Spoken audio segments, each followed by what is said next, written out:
Nietzsche said, "I know of no better life purpose than to perish in attempting the great and impossible." The fact that something seems impossible shouldn't be a reason to not pursue it. That's exactly what makes it worth pursuing. Where would the courage and greatness be if success was certain and there was no risk? The only true failure is shrinking away from life's challenges. When you're going through something, accept it, embrace it, because going through something turns you into something.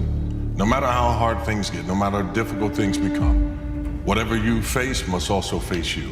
Never give up. A person's character is not judged when they ride the wave of success, when everyone chants their name and you want to be their friend. No, your character is put to the test when your back is against the wall. It is never finished. You always have more to do. Another mission, another task, another goal. And the enemy is always watching, waiting, looking for that moment of weakness. Looking for you to exhale and close your eyes, even just for a moment.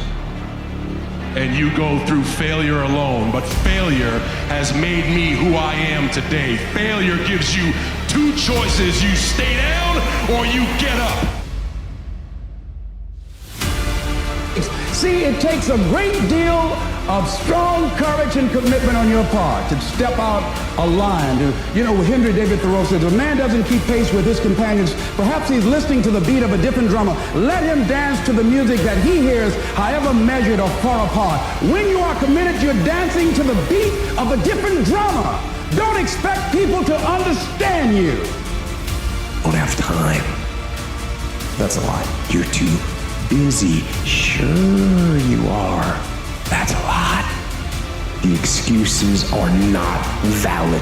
And how do you stop the lies? You stop the lies with the truth. And the truth is, you have time. You have the skill, you have the knowledge and the support and the willpower and the discipline to get it done. Cast out the lies, burn them down, and listen to the truth.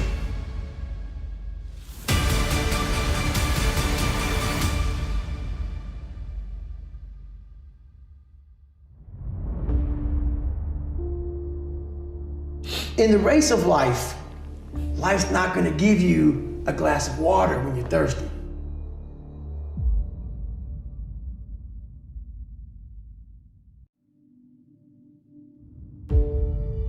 Success without fulfillment is the ultimate failure. Success without fulfillment is the ultimate failure. But if we don't physically make a decision how we're going to live, then we'll show up like everybody else, because the human mind is not going to make you happy.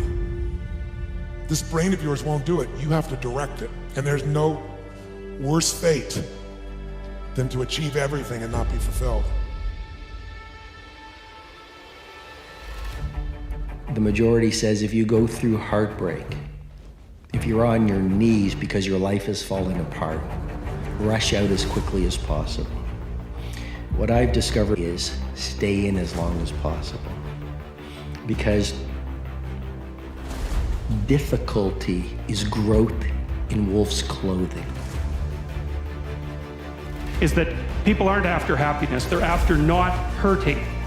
It's not, so they don't want to be extroverted and enthusiastic and full of smiles and laughter. That isn't what they mean by I want to be happy. What they mean is I don't want to be anxious or in pain. What you say to yourself matters. And we understand that from a common sense perspective. But somewhere along the line, we have all stopped saying, you're gonna make it, you got this.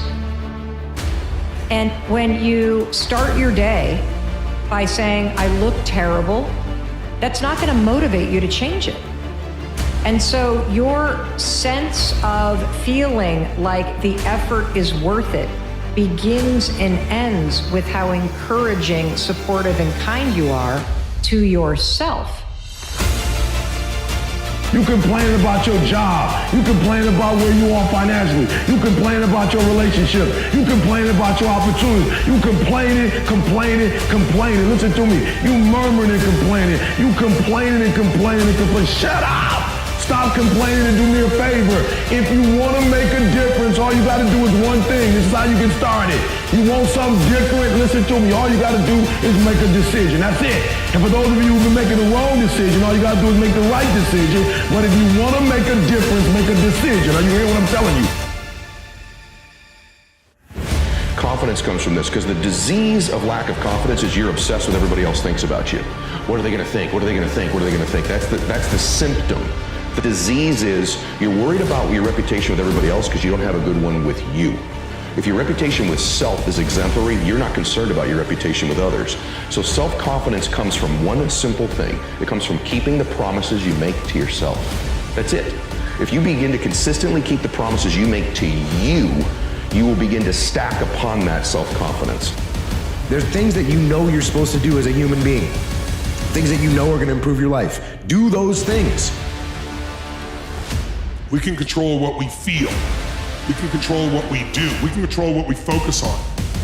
When we take control of that, we're able to take control of the inner world. There's only two worlds you can master. The external world, that's how you achieve things.